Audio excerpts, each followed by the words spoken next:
Hello there you guys, welcome to one of my videos. Will Donny van de Beek start today? He has to start. He needs more game time at Manchester United. Solskjaer is prepared to play Donny van de Beek in a two-man midfield ahead of the clash against Newcastle.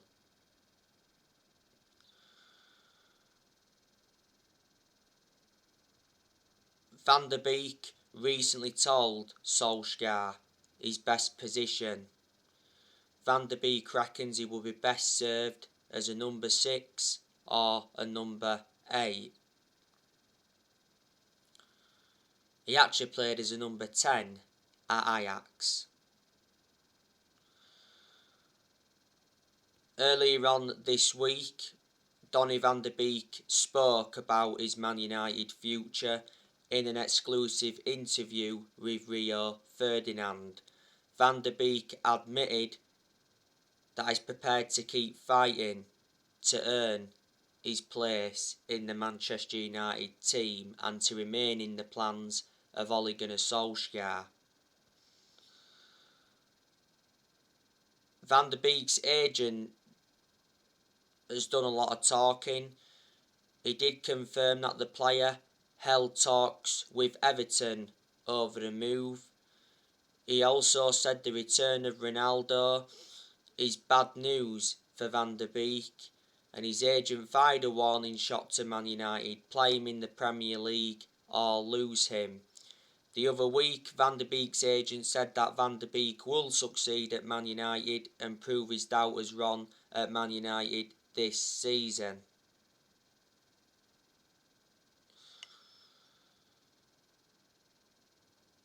Solskjaer rejected Van de Beek's exit because it did mention that Everton were close to signing him on loan. Earlier on in the summer, he was subjected to a lot of transfer speculation. This is Van de Beek's second full season at Man United. Last season, he made 36 appearances in all competitions, but most of them appearances came from the bench. I recall Van de Beek starting just 4 games in the Premier League last season. So I haven't really had much of a perception on him at Man United, but in general, he's a good player. Van de Beek did score on his debut for the club in the 3-1 loss against Crystal Palace on the opening day of last season. We got Van de Beek in a deal worth 40 million from Ajax, with add-ons included. He's got a contract with Man United till 2025, and he's versatile. He can play in 3 different roles.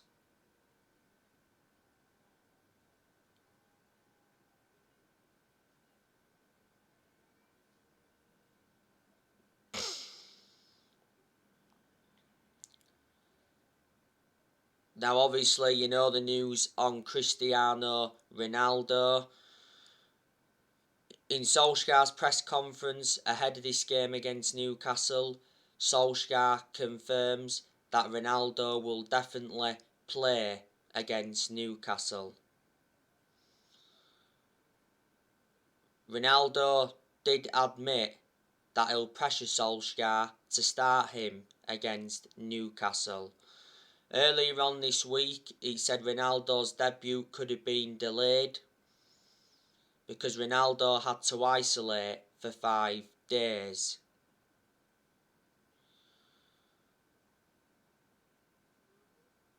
Earlier on this week, Ronaldo was spotted at Old Trafford in leaked photos.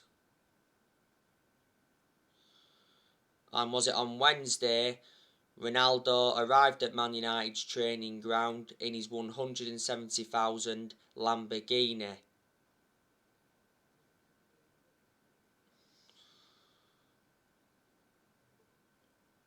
Cristiano Ronaldo has hinted that he's looking to stay at Manchester United beyond his current contract. Ronaldo signed a 2-year contract with Manchester United with an option of a 3rd year, Man United agreed a fee of €15 million. There's a further €8 million in add-ons. So that's €23 million in total. That equates to 19.8 million in pounds sterling. And the other week, Ronaldo completed his medical.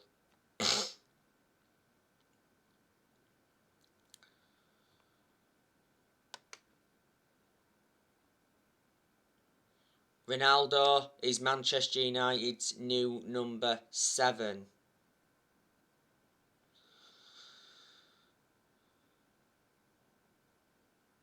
After the 1-0 win against Wolves before the international break, Solskjaer confirmed that Ronaldo will play as a centre forward. The other week, Ronaldo gave his first interview and he says, "I'm very happy to be back home after 12 years." And he's made it clear to Solskjaer that he's returned to win trophies. Ronaldo told his new Man United teammates that he wants the Premier League this season.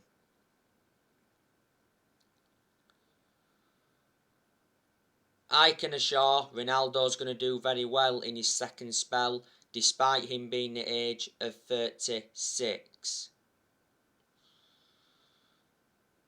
The other week, Ronaldo became the all-time international top scorer with 2 late goals against Ireland. Ronaldo is the greatest player of all time. He's won 32 major trophies in his playing career, including 5 Ballon d'Ors. In Ronaldo's first spell at Man United, he endured 6 years and he won 3 Premier League titles, the FIFA Club World Cup, the Champions League, the FA Cup and 2 League Cups. And he scored 118 goals in 292 games in all competitions. When we first got Ronaldo, we paid £12 million for him from Sporting Lisbon.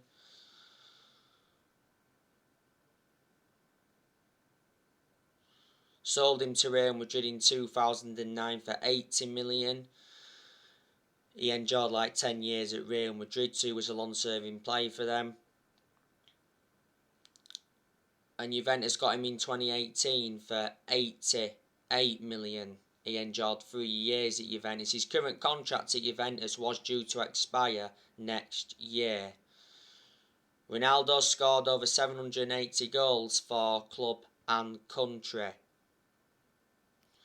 Ronaldo was our final signing of the summer transfer window.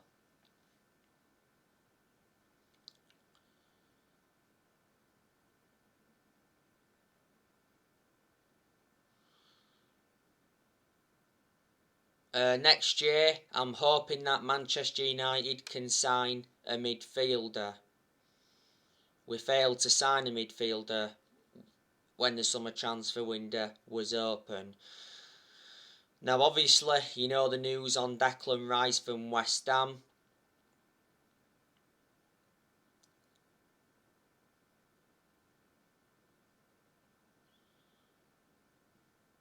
Man United identified Declan Rice as a number 1 midfield transfer target for next summer.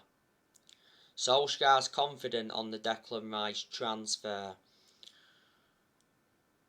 Declan Rice is likely to leave West Ham next summer as he targets a club offering Champions League football.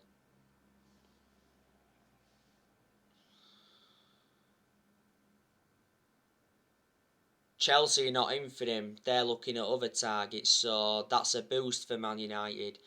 But when the summer transfer window was open, it did mention that Ole Gunnar Solskjaer wanted Declan Rice, and Declan Rice did mention that he was unhappy with West Ham's £100 million price tag.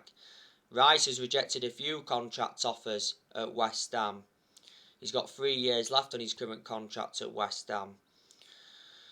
When the summer transfer window was open, we went in for a few other midfielders. We went in for Saul Niguez, but we didn't get him because he joined Chelsea on loan. Niguez to Man United at one point though was close. We went in for Eduardo Camavinga, but didn't get him because he signed for Real Madrid. And we also went in for Ruben Neves from Wolves.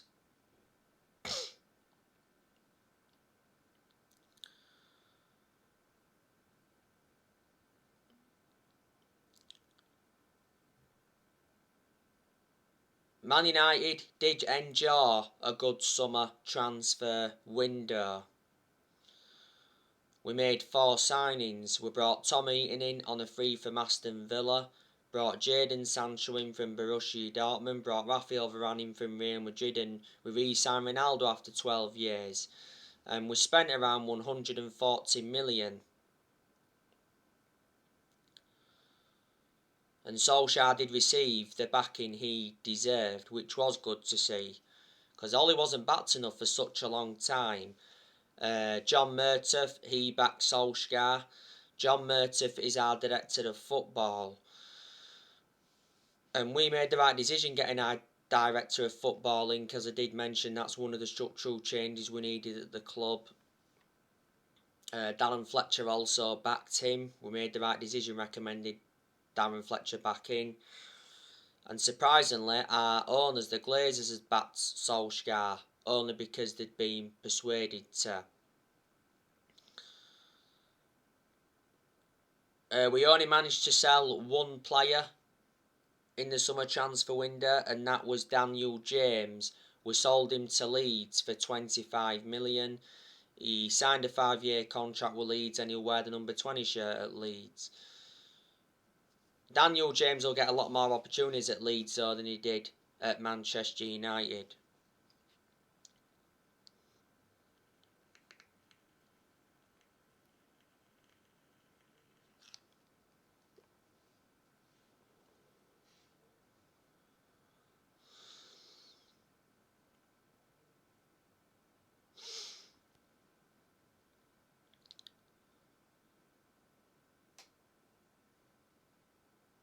We did loan quite a few players out in the summer transfer window, by the way.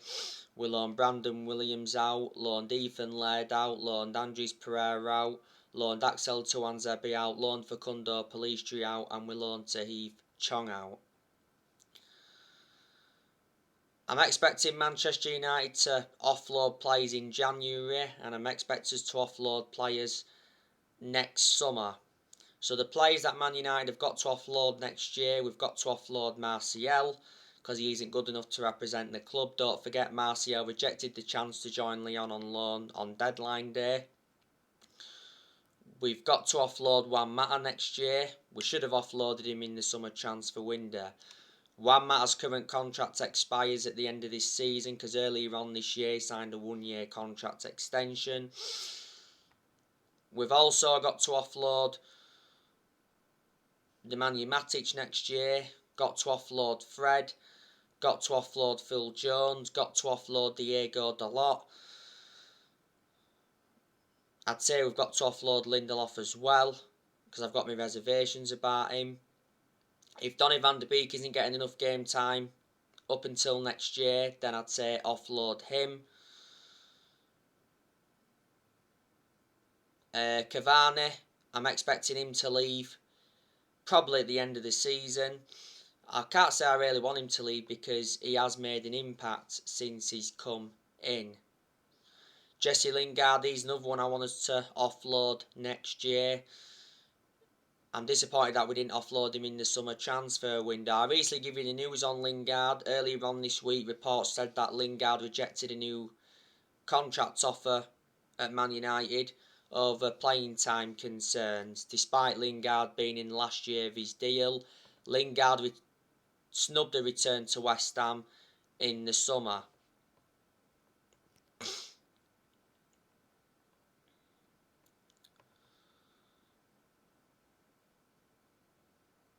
So there you go.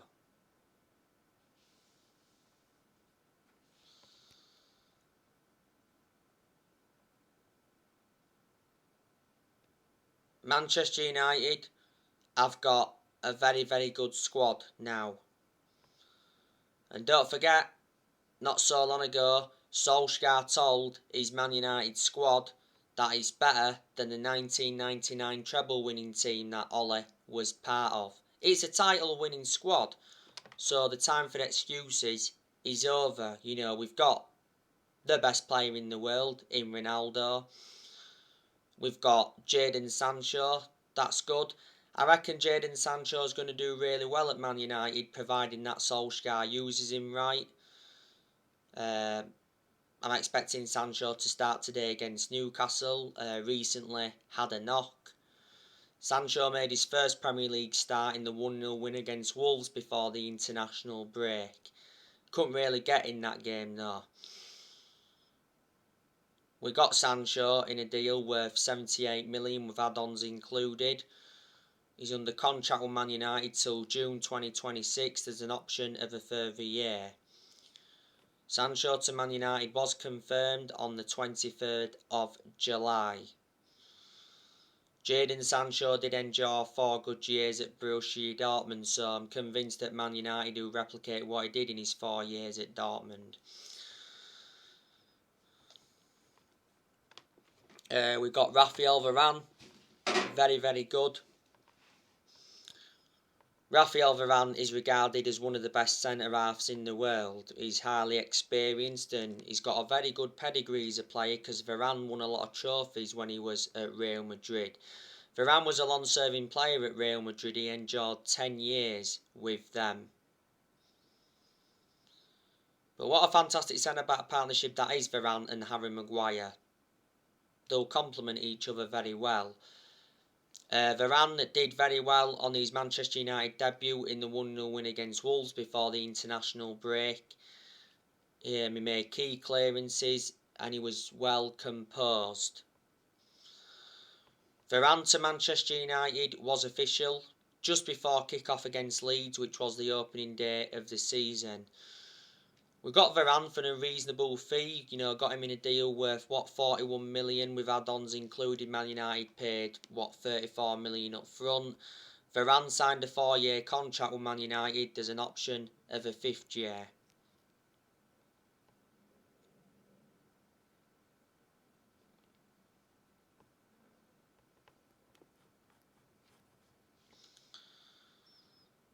And Varane got given that number 19 shirt.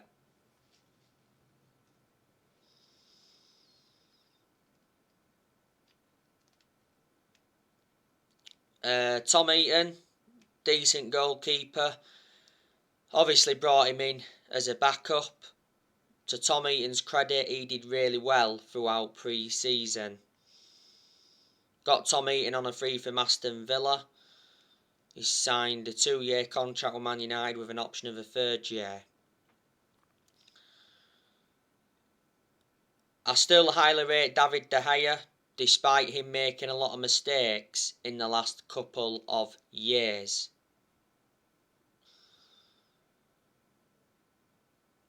De Gea has been in goal for our first 3 league games so far this season, and he's done quite well. He was very good against Wolves, made some very good saves.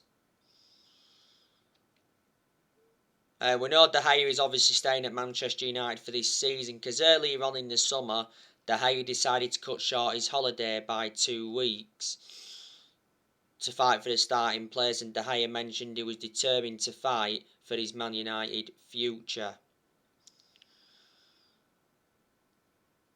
This is De Gea's 11th season. He's enjoyed 10 years at Man United, so he's been a long servant. He's been with us since the Sir Alex Ferguson era. A few years ago, De Gea was regarded as the best keeper in the world because he's won everything domestically at the football club and he's made over 500 appearances for Man United in all competitions. De Gea's got 2 years left on his contract and he receives £375,000 a week.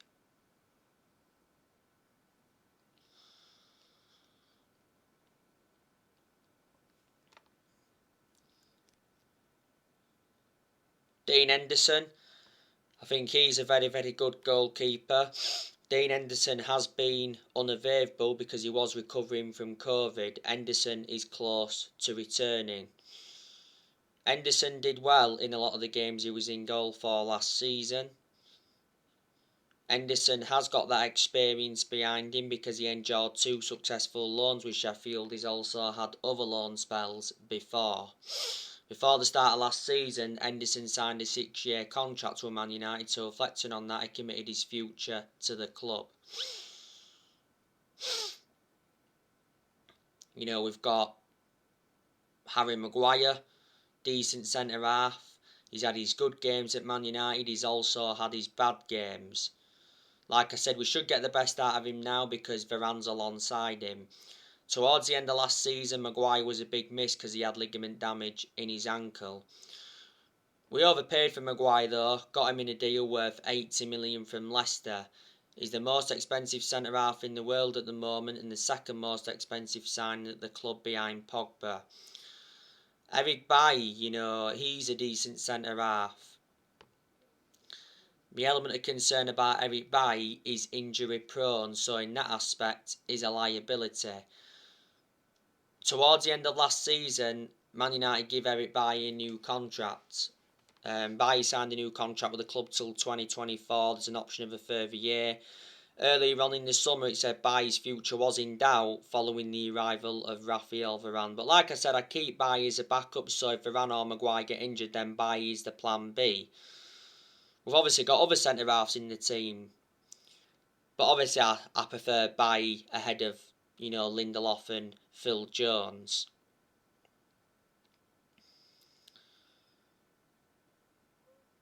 We got Bailly from Villarreal back in 2016 for 30 million. We brought him in under the Jose Mourinho era.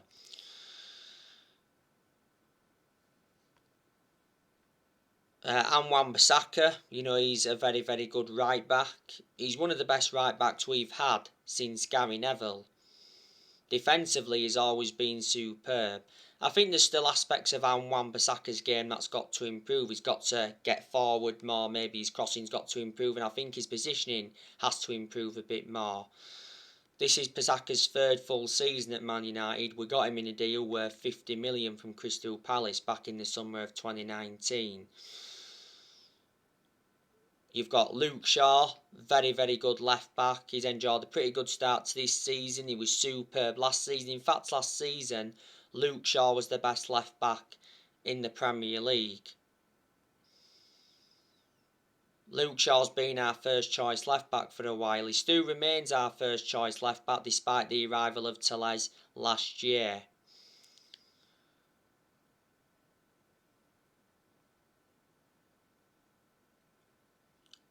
Shaw's had a good career at Man United despite the injuries he has sustained.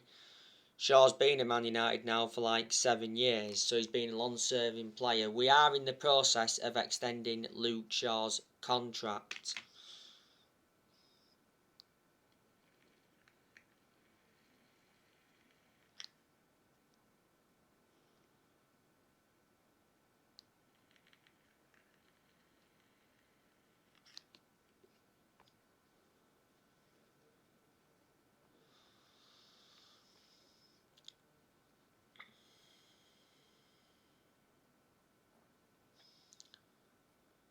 Paul Pogba, he's very, very good. He's enjoyed a good start to this season. Paul Pogba has 5 assists. He got 4 assists against Leeds and he got 1 assist against Southampton. Weren't great though in the 1-0 win against Wolves before the international break. And Pogba produced good performances for Man United in the last couple of months of last season, but at one point last season he was out with a thigh injury and he sustained some ankle injuries at Man United. Now the other week it said Pogba is increasingly likely to sign a new Man United contract to stay at Man United, reflecting on our summer transfer business. And like I mentioned, with us bringing Ronaldo back, that should persuade Pogba to stay. Pogba's current contract at Man United expires next summer. At one point, Sky Sports News said that Pogba's very likely to leave Man United on a free next summer when his contract expires. Now, the other week, Defensa Central said that Pogba favours Real Madrid over the PSG deal. Real Madrid have been relentlessly linked with Pogba.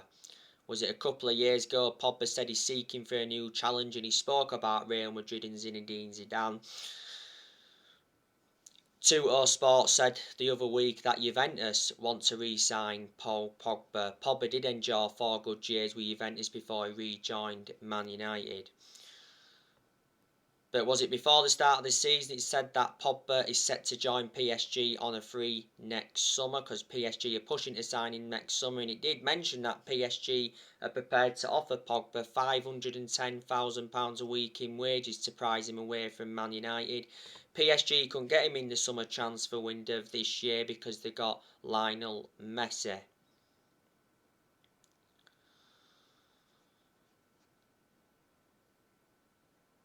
Solskjaer did mention a few weeks ago that talks are ongoing with Pogba's representatives to persuade Pogba to sign a new contract, and Solskjaer did mention that he's not worried about Pogba's contract situation.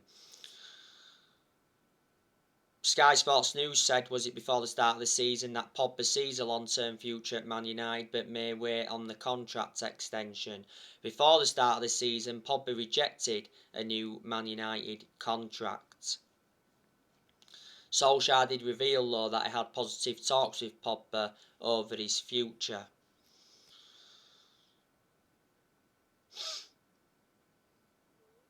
Scott McTominay, he's a decent player. McTominay was recently out with a groin injury. He did have surgery on his groin. McTominay is not yet on that level where I want him to be at. The question is, can he emulate that level? He certainly needs more time at the club. He's still young, got a lot of development in him. McTominay has been part of the club for a long time as it stands. Just after the first lockdown last year, he signed a 5-year contract with Man United, so reflecting on that, he committed his future to the club.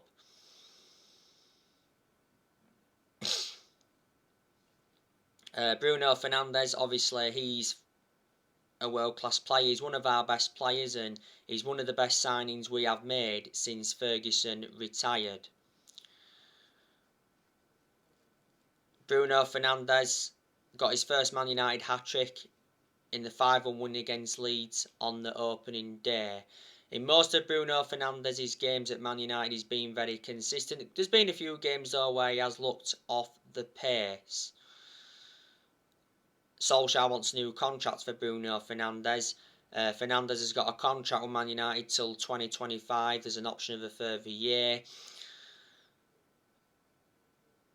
Bruno Fernandes has made it clear that he doesn't want to leave the club. He's happy to stay at Old Trafford. As contract talks go on, Fernandes has been with us now almost 2 years. Last season, Bruno Fernandes won Player of the Year. He's won Player of the Month quite a few times, reflecting on his good performances. We got Fernandes from Sporting Lisbon back in January 2020. You've got Mason Greenwood, that's good. He's enjoyed a good start this season. Greenwood has scored 3 goals in our first 3 league games. Should have had more than that, to be fair. Greenwood made his senior debut for Man United back in 2019. He's been a United player since the age of 7, so he's been part of the club for a long time. Last season, Greenwood signed a new 4-year contract with the club. You can play Greenwood on the right, you can play him centrally. He does well on the right, and he can do well when he's playing up top. You can also play him on the left, I think, but I heard that he's not that effective on the left-hand side. Edison Cavani, he's good. He's made an impact since he's come in. Like I said earlier, he'll probably leave at the end of this season, unless he was to leave in January. Don't forget, on deadline day, Barcelona enquired about signing Edison Cavani.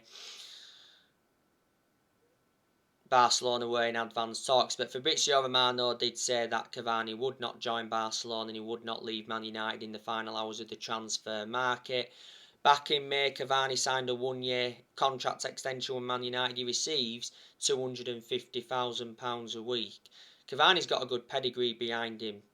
Look what he did in his years when he was at PSG. Scored a lot of goals and won a lot of trophies. And Marcus Rashford, he's good when he wants to be, but he has enjoyed his bad periods at Man United. Rashford was out of form towards the end of last season, and Rashford's become injury prone at Man United, which is a concern. Rashford has got a shoulder injury until October. earlier on in the summer, don't forget, Rashford decided to have surgery on his ankle. Like I've said, I think Rashford's more effective on the left-hand side. And I said Amad Diallo looks a good asset for the first team squad. Despite him hardly playing, should have gone out on loan in the summer transfer window, but he didn't. The reason he didn't go out on loan is because he sustained an injury in training.